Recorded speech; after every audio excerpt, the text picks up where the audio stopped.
Well, good evening, everyone. Happy Thursday. Georgia Peachnut here, Miss Gail. I'm going to do a very quick part one gardening tour. I don't want to keep you guys too long. I'm just out here observing everything. And the first thing you're going to see here is my Yostaberry, Jostaberry. Yostaberry. It's a kind of berry you can't find in the store, but it's very, very medicinal for you. And of course, it's sleeping right now.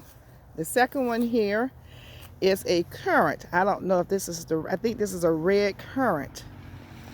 And this one here, let's see here. Let Miss Gail read this tag. This is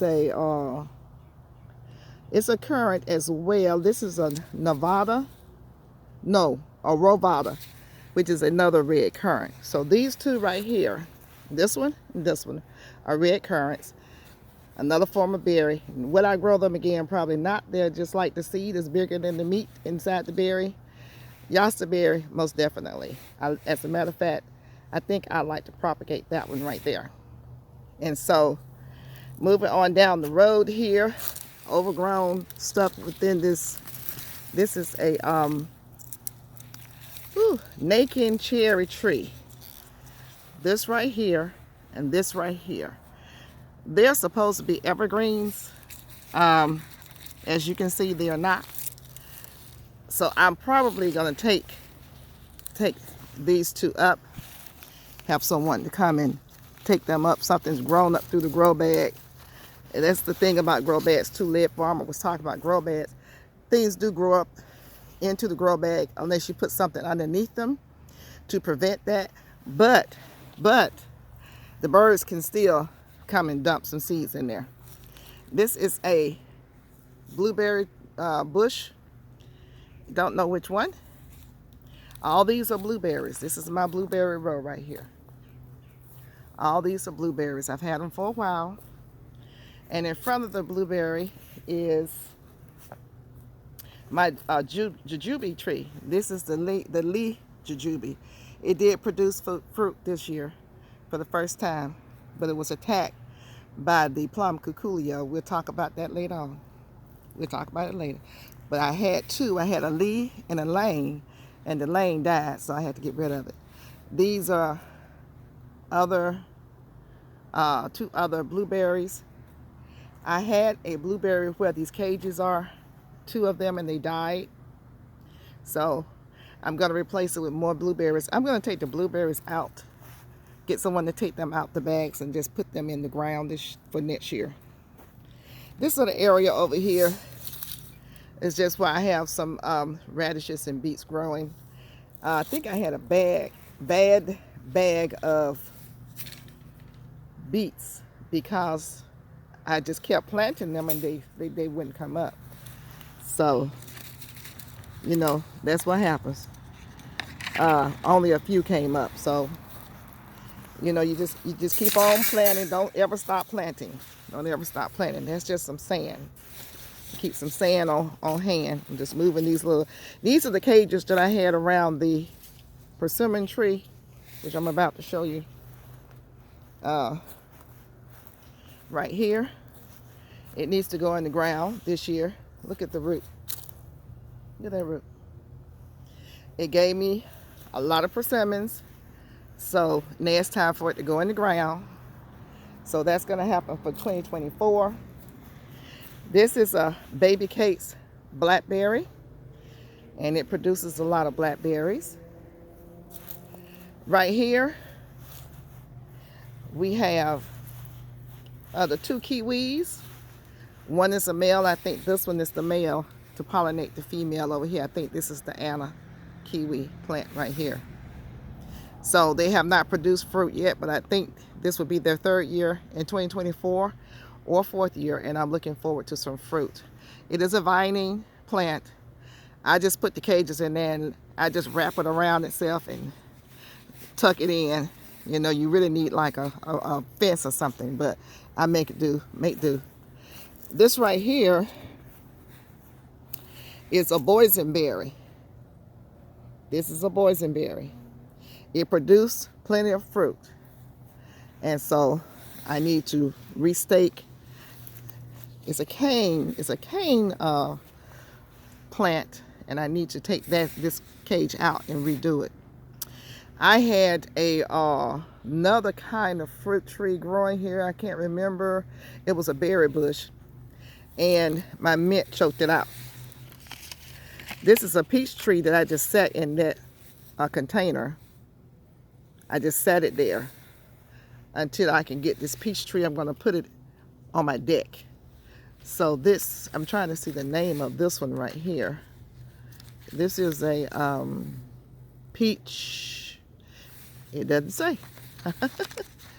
Yeah, you know, it's from the big box store. I'll be asking too much for them to put the name on the tree. Yeah, I don't see it. Anyway, let's just say peach tree. I don't see which one it is, but it's one that I got for a very good price. I don't pay full prices for my trees. But this is going to go upstairs on the deck. These are my honeyberries. I have a Borellus. No, this is the Borellus right here. And a honeybee. And I'll be doing a video showing you how I'm going to stool layer or ground layer the bush so that it will produce more products, more trees. I can't talk. More berry bushes. I'm gonna duplicate it. This one really produced a lot last year. I mean earlier this year. I had a lot of berries. Between these berries, because they fruit before the blueberries over there. They fruit before they do. So I had a lot of berries last year, y'all. This is the guava. I have 2 pineapple guavas. They've not produced yet, praying that they will produce this year. Now, I think I saw what Oldham Homestead said that he puts his guavas in the house. Who knew? I may cover mine up if it needs covering. I have to check. I've never had to cover them, and they've done good during the winter. But I may put a light blanket over them this year, but whew, I was like, I didn't know you're supposed to take them in the house. This right here is a brown turkey I got on sale, fig tree, and I'm hoping that it'll survive the winter. So we already know about my citrus over here. This is another currant tree right here, currant bush, shall I say, and this is another currant bush. These 2 right here, really these 3. That's a currant. All 3 of these are currants. But of course, these 2 right here are Nankin cherry trees or bushes. And once again, the fruit, like the currant, is very, very small, and you don't have much meat. I just say that. You don't have much meat. So by the time you bite into it, your teeth is hitting the seed. All this over here is my dead area. This is where I had a Logan tree, and anyway, someone cut it by mistake. All these are hospital, being the emergency room for possible fruit trees. I'd say citrus trees right here. This right here, you saw me do the elderberries. I've got to deal with that. In the meantime, I just have them in some dirt, soil, whatever you want to call it. These are the elderberries that I'm going to be taking more cuttings from. We have a John and an Adam. So, yeah, I'm going to cut them down. And I've been showing you the progress on my winter sowing right here. Everything's coming up. The turnips is right here. The beets is right here. And the radishes are right over here. I will do another winter sowing on this same table, and you'll be able to see it. This tree right over here is a service berry tree. It produced some nice tasting berries. Tastes like a blueberry last year. This right here is a goji berry that I've got to clean out and see if it's still alive up under there. Right here we have a mulberry tree. This is the mulberry, just one of them. and it needs cleaning out. This is the gooseberry, which produces every year. It is thorned. It is thorned, but the thorns are small. Now I'm going to reproduce on this one too as well. You guys know my infamous, I love very much,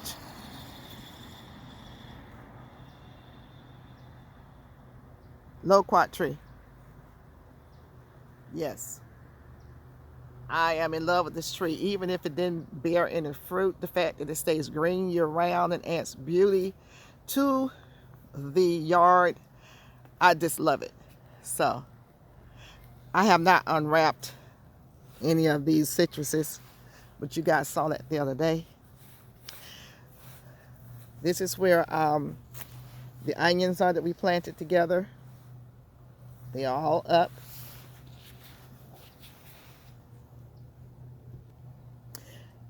Right here we have the laurel bay leaf.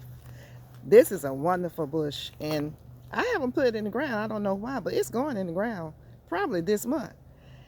Oh my goodness, you guys, you go to the store and pay all that money. This bay leaf, you take it in the house, cook it fresh, let it dry. It's the same thing that they sell you in the store. Wow. So I'm putting it in the ground. I've seen how big they can get, and I've gifted some to a lot of people, but I'm gonna grow it pretty big.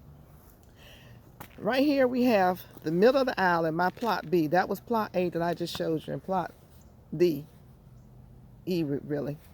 So we have collard greens that I succession grew. These were the last to come in on this side. Put them in last, and you can see the ones that came in before that because they're larger. Big, beautiful, beautiful greens. I have harvested some for some people. Look at that. Isn't that gorgeous? Beautiful. Simply beautiful. Now, I've not covered these up recently. The weather's been so up and down, but yeah. Those are all collard greens.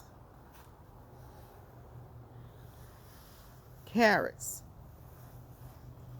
And more carrots. Now, you were with me when I planted some carrots over here, and I said I wasn't going to cover them.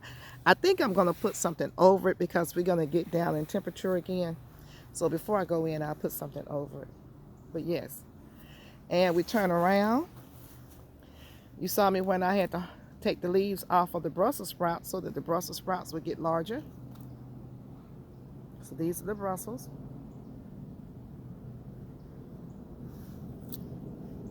And they are growing nicely. Get in here. See the little knots. That's why you take the leaves off, so that it will form the Brussels. Okay, we're gonna go back in. I have Colliner apple tree here. I think this is the Red Delicious. Let me see. Tasty Red. Tasty Red. This one here is the Golden Treat.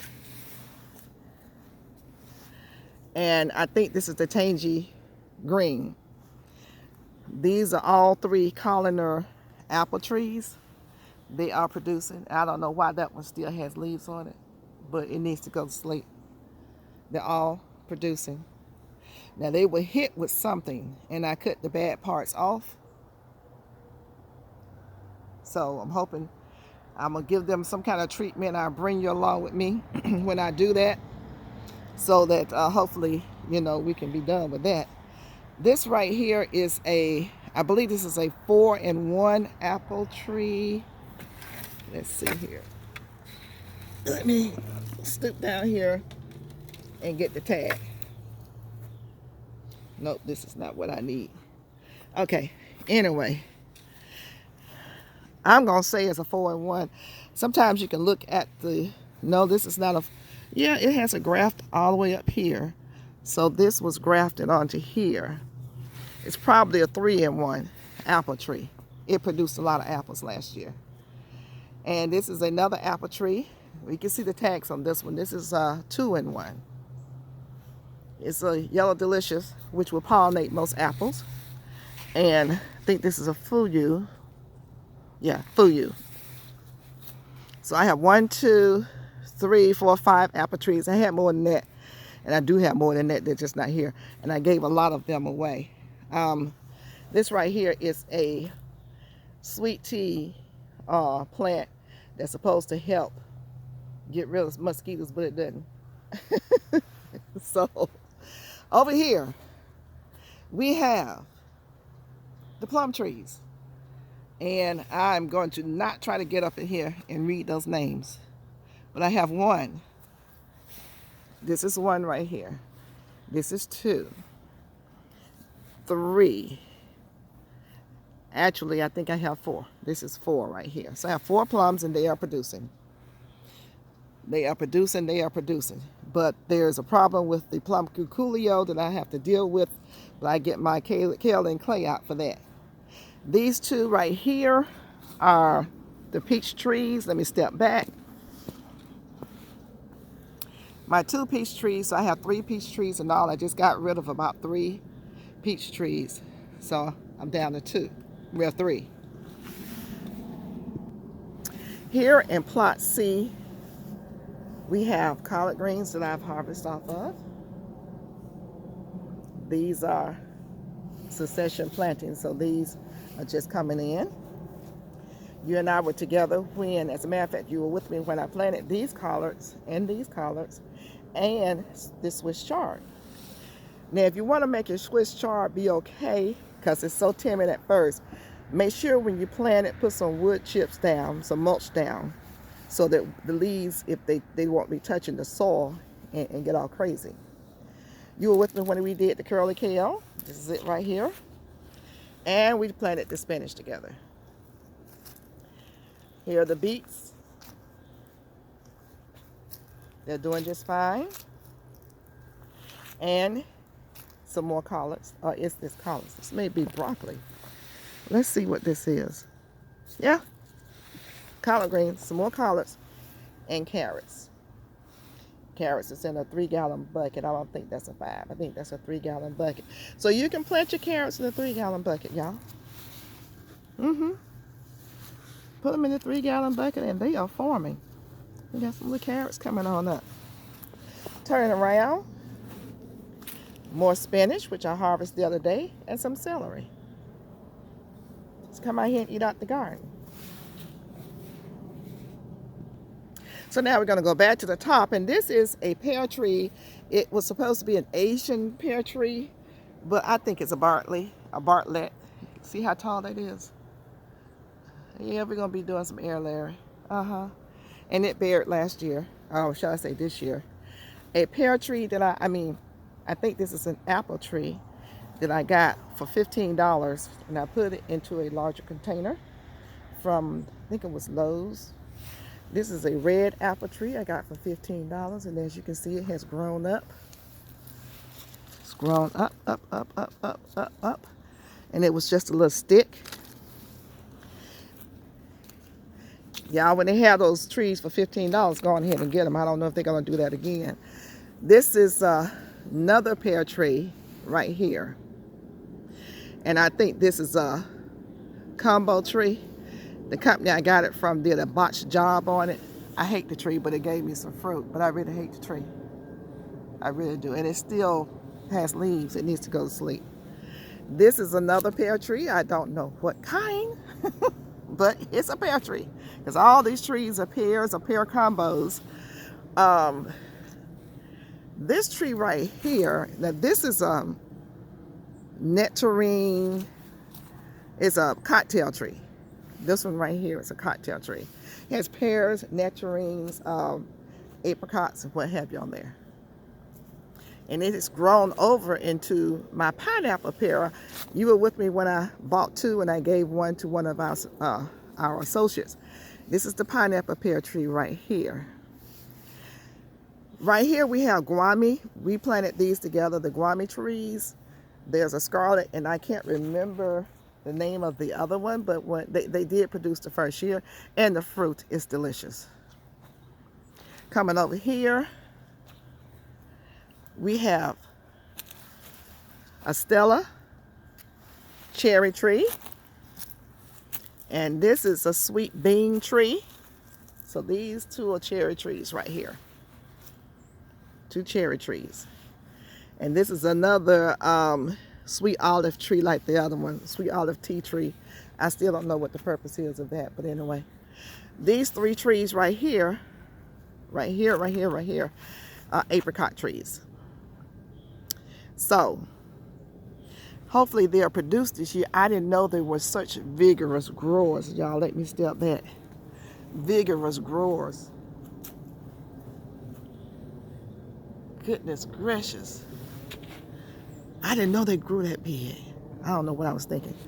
Anyway, coming on around. This is kind of a little nursery too. You were with me when I put this together. See the apple up here? I cut that one down and it's doing just great. I think these are pears right here. I'm not sure. Then we have the ones I got from, oh no, this is the mint that I planted. You guys were with me when I planted the mint. You see it's doing fine. Look at that mint.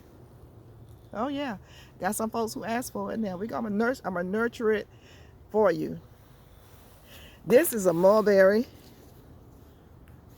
that I got from Lowe's, and this is a mulberry I got from Lowe's. It's a blueberry. And this is what we planted together so we can have seeds. So this is the seed saving container with the collard greens and the Brussels sprouts. What is it? Brussels sprouts, broccoli, some lettuce, spinach, and some curly kale. Yes, I'm going to harvest from it, but I don't have to worry about the real estate. And we saw this yesterday. I showed you, even since yesterday, this is popping up. Look at that. Garlic. Yay. Since I got my procrastination behind me, I'm going to walk this way. And this right here is more collards. More collards, more collards. Get off there. Yeah, all these are collards. Yes, tons of collards. Look how pretty they look.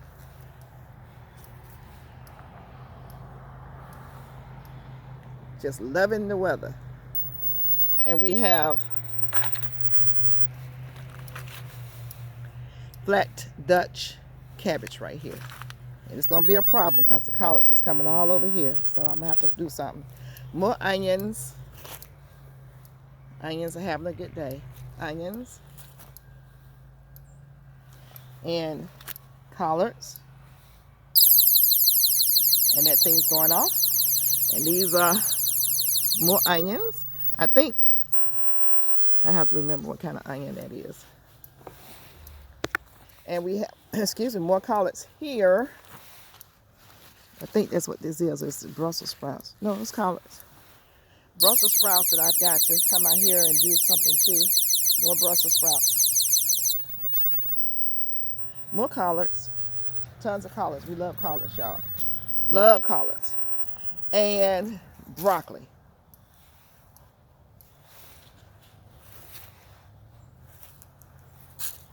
Can't wait for the broccoli heads. Okay, this trellis has my grapes on it. This side right here are the Concord grapes that go up. And then this side over here is where my muscadines are. Almost at the end. This is where the harvesting takes place. A lot of times these are collard plants that I had, and I just gave it to friends. I let them come by and pick their own collards. As you know, the field of greens, we've been plucking away at it, as you can see over there, where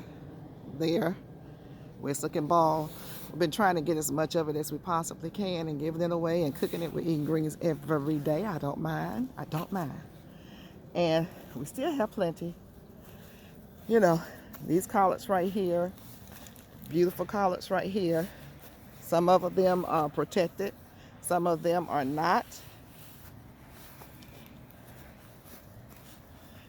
All this is food.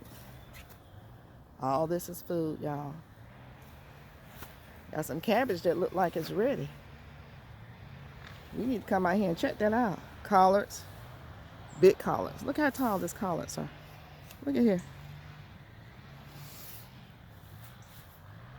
And we've been plucking. The more we pluck, the more God blesses. Look at that. All that's food.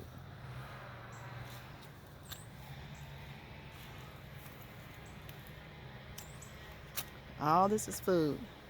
And these are collards over here.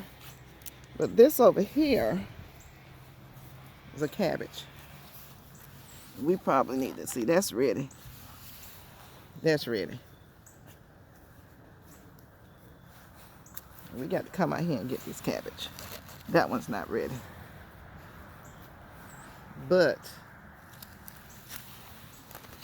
that's ready. That's almost ready, I think. But yeah. Okay, everybody. I've held you long enough. Just wanted to bring you back out here, catch you up on things, let you see the field of greens. And we've given away so much, but we got a freeze coming. So we got to get out here and do some more.